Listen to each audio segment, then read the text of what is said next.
Okay, तो आज हम देखेंगे to study the different stages of mitosis in iron root tip. तो अब अगर हम बात करते हैं कि हमारा अनियन का बल्ब मीन्स जो हमारा प्याज होता है, और ये इसके ऐसे करके कुछ रूट्स हैं। तो इनका हमने पहले तो इनको सिंपली इधर से कट करके, और जो न्यूली ग्रोन रूट्स होंगी उन न्यूली ग्रोन रूट्स का हमने सैंपल ऑब्जर्व करा माइक्रोस्कोप के नीचे। तो उसमें हमने देखा कि बहुत सारे स्टेजेस हैं माइटोसिस के। तो जो सबसे पहला जो स्टेज होता है माइटोसिस का, उसे हम बोलते हैं इंटरफेस। तो ये हमने यहाँ पर बनाया है इंटरफेस। तो जैसा कि हमें इसके अंदर दिख रहा है कि इंटरफेस में बेसिकली होती है एक काफ़ी एविडेंट सी न्यूक्लियर मेम्ब्रेन, मतलब कि वो काफ़ी डोमिनेंट है। अभी अभी वो न्यूक्लियर मेम्ब्रेन बिल्कुल भी ख़त्म नहीं होती है।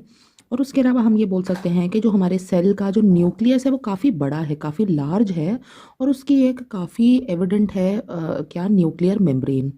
उस न्यूक्लियर मेम्ब्रेन के अंदर खूब सारे हैं क्रोमैटिन का एक बहुत बड़ा नेटवर्क है, एक ऐसे जाल सा बिछा हुआ है क्रोमैटिन के फाइबर्स का। उसके अलावा हमारे पास एक सेल मेम्ब्रेन भी है, और ये हमारे सेल की है सेल वॉल। तो ये हो जाता है फेज़ हमारा इंटरफेस प्रोसेस। अभी इस फेज़ में फ़िलहाल डिवीजन नहीं होता किसी भी टाइप का, मीन्स कि it is a non dividing stage. जो नेक्स्ट स्टेज है हमारे माइटोसिस प्रोसेस का, उसे हम बोलते हैं अर्ली प्रोफेज़। तो अब अगर अपन बात करते हैं अर्ली प्रोफेज़ की, तो अर्ली प्रोफेज़ में क्या है कि ये जो हमने देखा था अभी, जो ये क्रोमैटिन का जो फाइबर्स ऐसे एक नेटवर्क सा बना हुआ था ना, एक जाल सा बिछा हुआ था, सब कुछ इसमें जो क्रोमैटिन के फाइबर्स थे सारे के सारे आपस में इंटरकनेक्टेड थे। लेकिन अब हम इस स्टेज में अगर देखते हैं तो हमारा जो क्रोमैटिन जो नेटवर्क है, या क्रोमैटिन जिसे हम बोलते हैं रेक्टिक्यूलम, वो क्रोमैटिन रेक्टिक्यूलम अभी क्या हो गया है, ओपन आउट हो गया, ऐसे खुल गया है। और काफ़ी जो है सिस्टम बहुत ही साफ होकर के जो हमारे क्रोमैटिन का जो नेटवर्क था उसकी जगह अब हमें देखने में समझ आ रहा है कि हमारे पास खूब सारे आ गए हैं छोटे छोटे, ये कुछ इस तरीके के हमारे पास आ गए हैं सिंपल से thread like fibres, thread like structures हैं। और ये बहुत ही पतले पतले और स्लेंडर हैं, थ्रेड लाइक है, बिल्कुल धागे के जैसे स्ट्रक्चर्स हो गए। और हर एक जो हमारा जो जो क्रोमोज़ोम है, ये हमारे को दिख रहे हैं यहाँ पर। जो यहाँ पर पहले इंटरफेज में था क्रोमैटिन का नेटवर्क, उसकी जगह अब यहाँ पर बन गया है एक क्रोमोसोम का फाइबर। ये जो हम देख रहे हैं ये ऐसे पतले पतले thread like, these are the chromosome fibres. अब ये जो क्रोमोसोम फाइबर्स हैं इनमें बेसिकली जो है, सबसे पहले तो इस सेंट्रल रीजन में, मीन्स कि यहाँ पर कहीं पे ये जो सेंट्रल सा रीजन है, इसे बोला जा रहा है क्रोमोसोम का सेंट्रोमियर। इसे कहा जाता है सेंट्रोमियर, मतलब क्योंकि ये इस क्रोमोसोम का सेंट्रल जोन है इसलिए इसे कहा गया है सेंट्रोमियर। अब जो सेंट्रोमियर है उसके अलावा ये एक क्रोमैटिड है, ये जो हमें ये ऐसा दिख रहा है, और ये यहाँ पर एक दूसरा क्रोमैटिड है। तो ये जो दोनों क्रोमैटिड्स है ये आपस में कनेक्टेड है by making use of a centromere. एक सेंट्रोमियर का यूज़ करके ये जो दोनों क्रोमैटिड्स हैं ये आपस में ऐसे करके कनेक्टेड है। ऐसे ही इसके अंदर और भी होंगे, लेकिन अभी हमने शो नहीं करे हैं। बेसिकली ये इसी तरीके से हैं। तो this is known as the early prophase. Early prophase में एक और बात है कि अभी भी हमारा इस स्टेज में भी जो न्यूक्लियर मेम्ब्रेन है वो अभी भी अर्ली प्रोफेज में पूरी ही इंटैक्ट है, जैसा कि थी कहाँ पर, इंटरफेज में। जो अर्ली जो हमारी जो न्यूक्लियर मेम्ब्रेन थी ये एज इट इज़ इंटैक्ट रहेगी। सिमिलरली जो हमारा अर्ली प्रोफेज है उसमें भी न्यूक्लियर मेम्ब्रेन तो हमारी इंटैक्ट है, सिर्फ और सिर्फ चेंजेस किस में आए हैं, इसमें आए हैं। ये जो क्रोमैटिन नेटवर्क है, ये जो जाल सा बिछा हुआ था, ये खोल करके बन गए हैं क्रोमोजोम्स। और जो क्रोमोजोम्स है ये ऐसे दो क्रोमोजोम के थ्रेड्स हैं, और ये आपस में कनेक्टेड है by making use of a centromere. तो इसे हम बोलते हैं अर्ली प्रोफेज। अब आ जाएंगे हम नेक्स्ट स्टेज पर, जिसे हम बोलते हैं लेट प्रोफेज। तो अब लेट प्रोफेज में हम देख रहे हैं कि जो हमारे सबसे पहले जो क्रोमोजोम्स थे, तो जो क्रोमोजोम्स थे वो अर्ली प्रोफेज में काफ़ी पतले से थे, मीन्स बहुत ही थिन थे, स्लेंडर थे। लेकिन अब ये जो है थोड़े से मोटे हो गए, मीन्स के दे हैव बिकम थिक। ठीक है, ये मोटे के साथ साथ छोटे भी हो गए हैं, मतलब कि ये शॉर्टर हो गए, इनकी जो लेंथ है वो हो गई है शॉर्टर। तो जैसा कि आप यहाँ पे देख सकते हैं। उसके बाद क्या है कि पहले जो क्रोमोजोम्स थे अर्ली प्रोफेज में वो थोड़े से ऐसे कॉइल्ड थे। कॉइल्ड मतलब कैसे मुड़े हुए थे अच्छे से, लेकिन इस केस में क्योंकि ये थोड़े मोटे हो गए, छोटे हो गए, तो ये इनका जो जो ऐसे जो मुड़ा तोड़ा जो स्ट्रक्चर था उसकी जगह वो एक अनट्विस्ट हो गए हैं बिल्कुल, और थ्रेड लाइक हो गए, बहुत ही जो मतलब बहुत ही मोटे हो गए हैं, और ऐसा देखने में लगता है जैसे ये मोटे मोटे से रॉड्स हैं। उसके अलावा धीरे धीरे करके ये जो न्यूक्लियर मेम्ब्रेन जो पहले था वो अब यहाँ पे डिसअपियर होना शुरू हो गया। अब इसमें बीच बीच में ऐसे छेदे आ गए हैं, तो इसे अपन बोल रहे हैं कि जो न्यूक्लियर मेम्ब्रेन है ये टोटली लेट प्रोफेज में डिसअपियर हो चुका है। उसके अलावा जो ये है हमारे पास, जो इसे हम बोलते हैं डिसअपियरिंग न्यूक्लियोलस। एक जो न्यूक्लियोलस था पहले, तो वो अब धीरे धीरे करके यहाँ से क्या हो गया, टोटली गायब हो गया। जो न्यूक्लियस का भी जो एक सेंट्रल रीजन था, उसका जो और जो सेंटर था, हाँ जी, वो भी यहाँ पर हो गया है एकदम गायब। नेक्स्ट स्टेज है वो हमारी है मेटाफेज। तो उसके पहले अगर हम थोड़ा सा ऐसे लेट प्रोफेज की अगर हम बात करें, तो इसमें अभी भी जो है न्यूक्लियर मेम्ब्रेन अभी भी अवेलेबल थी, थोड़ी सी थी, लेकिन अब वो जैसे गायब होना शुरू हो रही थी, इसलिए हमने ऐसे डैश डैश या डॉटेड स्ट्रक्चर इसका बनाना है। लेकिन अगर हम बात करते हैं हमारे मेटाफेज की, तो मेटाफेज में न्यूक्लियर मेम्ब्रेन तो टोटली क्या हो गई है, गायब हो गई है। अब जो नेक्स्ट चीज़ इसमें रहती है वो ये है कि जो क्रोमोसोम्स थे, जो पहले क्रोमोसोम्स हमने बोला था एकदम सीधे हो गए थे, पहले तो अर्ली प्रोफेज में तो ट्विस्टेड थे, उसके बाद वो जो है एकदम सीधे हो गए थे, उसके अलावा वो मोटे और छोटे हो गए थे। तो अभी क्या है ना, इस स्टेज में जो क्रोमोसोम्स हैं वो और भी छोटे हो गए, तो हम बोलते हैं chromosomes become shorter and thicker, और भी बल्कि वो छोटे और मोटे और ज़्यादा हो गए हैं। और अब वो इतने छोटे तो हो गए, लेकिन वो इतने ज़्यादा मोटे हैं कि अब वो बहुत ईजिली माइक्रोस्कोप के नीचे हम काफ़ी distinct, they become distinct under the microscope. Microscope के अंदर वो बहुत ईजिली ऐसे नज़र आने लगते हैं। उसके अलावा जितने इसके अंदर क्रोमोसोम्स हैं, जैसे हमने अपने इस केस में इस डायग्राम में लिए हैं 5, जो मेरे पास डायग्राम अवेलेबल है उसमें 5 क्रोमोसोम्स है, तो सभी क्रोमोसोम्स ने अपने आप को एक इक्वेटोरियल लाइन, मेटाफेज जहाँ पर स्टेज चल रहा है उसमें इक्वेटोरियल लाइन में अपने आप को अलाइन कर लिया है। मतलब ऐसे बीच के ऐसे आधे, मतलब एक लाइन से एक रीजन में, लाइन लाइन में सब लोग यहाँ पर सारे क्रोमोसोम्स यहाँ पे अरेंज हो गए हैं इक्वेटर में।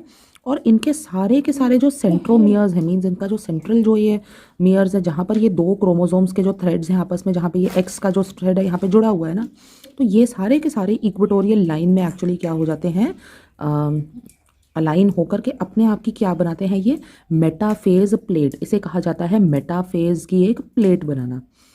और उसके अलावा जो 2 हमारे जो क्रोमैटिड्स हैं, तो हम ये बोल सकते हैं कि देखिएगा, एक जो इसका एक जो हिस्सा है इन क्रोमैटिड्स का, जैसे ये जो ऊपर वाला जो हिस्सा है, ये जैसे जो ये यहाँ पे वी बन रहा है, तो ये वी एक पोल की तरफ अलाइंड है। सिमिलरली ये वाले क्रोमोसोम का जो ये ऊपर वाला वी है, ये ऊपर वाला वी कहलाता है क्रोमैटिड, तो ये ऊपर वाले जो पोल है उसकी तरफ अलाइंड है। और इनके जो नीचे वाले जितने वीज हैं, जिनको अपन बोलते हैं क्रोमैटिड्स, तो ये सारे, हाँ हाँ, वेरी गुड वेरी गुड, तो ये सारे के सारे ऑपोजिट पोल को फेस करते हैं। हाँ, कि series of spindle fibers attach the centromere to the opposite poles.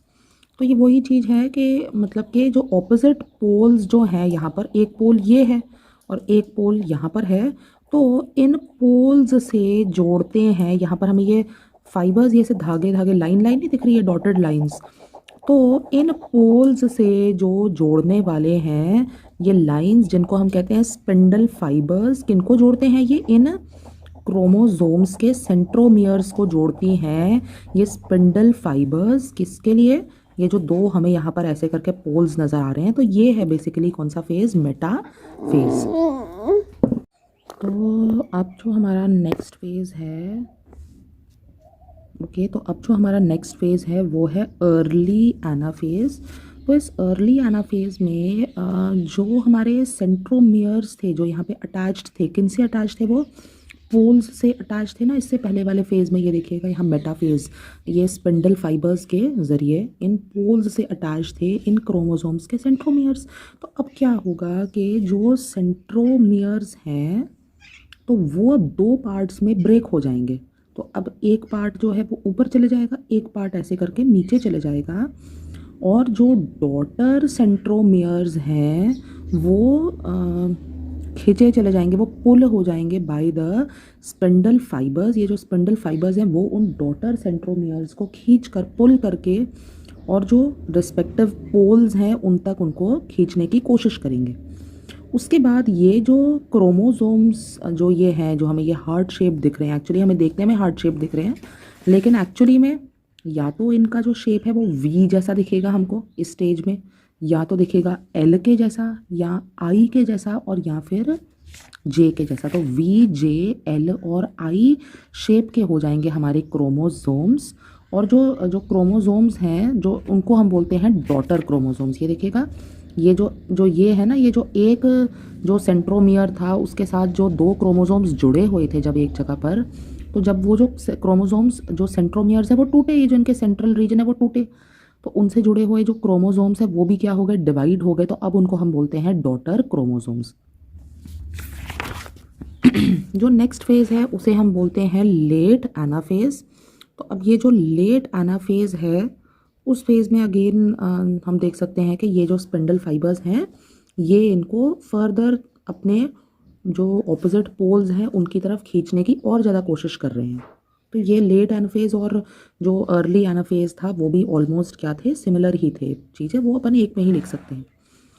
Next है हमारे पास टेलोफेज एंड साइटोकाइनेसिस। तो अब ये मेजर चीज़ है। तो अब जो ये टेलोफेज है तो इसमें हम ये बोल सकते हैं कि ये जितने हमारे जो डॉटर जो क्रोमोसोम्स थे, तो वो डॉटर क्रोमोसोम्स जब पहुंच गए थे इन ऑपोजिट पोल्स के पास, जब वो अपने पोल्स के पास, पेरेंट पोल्स के पास जब वो पहुंचे, तो उन्होंने अपने आप को अनकॉइलिंग करना शुरू कर दिया। अनकॉइलिंग मतलब ऐसे अगर कॉइल्ड ऐसे किसी शेप में थे ना, तो वैसे अपने आप को सीधा करने की यहाँ पे कोशिश करेंगे, ठीक है।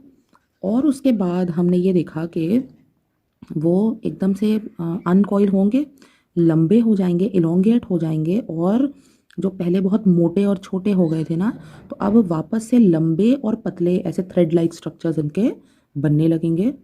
तो अगेन जो क्रोमोसोम्स हैं अपने आप को अरेंज कर लेते हैं as into the chromatin network. तो उन्होंने अपने आप को अलग अलग का एक क्रोमैटिन नेटवर्क वापस से फॉर्म करना यहाँ पर शुरू कर दिया। दूसरी चीज़ हम ये देख रहे हैं कि जो हमारी न्यूक्लियर मेम्ब्रेन जो अर्लियर फेजेस में गायब हो गई थी, तो अब वो न्यूक्लियर मेम्ब्रेन्स हमको दो दिखने लगी हैं। ये जो दो डॉटर सेल्स बने हैं मेजर सेल के, उसमें हमारे को ये एक न्यूक्लियर मेम्ब्रेन बनी और ये दूसरी बन गई न्यूक्लियर मेम्ब्रेन। उसके बाद उस न्यूक्लियर मेम्ब्रेन के अंदर जो न्यूक्लियोलस है वो वापस से आ गया है, दैट इज़ रिकॉन्स्टिट्यूटेड। उसके बाद जो डॉटर न्यूक्लियाई हैं, ये जो दो पोल्स थे उनके पास दो डॉटर न्यूक्लियाई हमने देखा यहाँ पर बन गए हैं। और जो दोनों डॉटर न्यूक्लियाई हैं वो जो पेरेंट न्यूक्लियस से एकदम सिमिलर हैं। उसके अलावा ये जो यहाँ पर हमारे जो स्पिंडल फाइबर्स थे अब वो स्टेज में टोटली डिसअपियर हो जाएंगे। तो ये था हमारा टेलोफेज। उसके बाद साइटोकाइनेसिस में कुछ भी नहीं है, बिल्कुल ठीक है। साइटोकाइनेसिस भी एक्चुअली टेलोफेज से कंबाइंड है कि अब दो जो सेल्स हैं उनके जो दो डॉटर सेल्स हैं उनके बीच में एक सेल वॉल बननी शुरू हो गई है, और उसके बाद धीरे धीरे करके ये वापस से टूट जाएंगे। डॉग लेके आई, हाँ गॉड कितना सुंदर, बढ़िया, उसको उन वाले डॉग्स के साथ बिठा दो। तो ये थे वेरियस फेजेस हमारे माइटोसिस के जो हमने, हाँ गॉड गॉड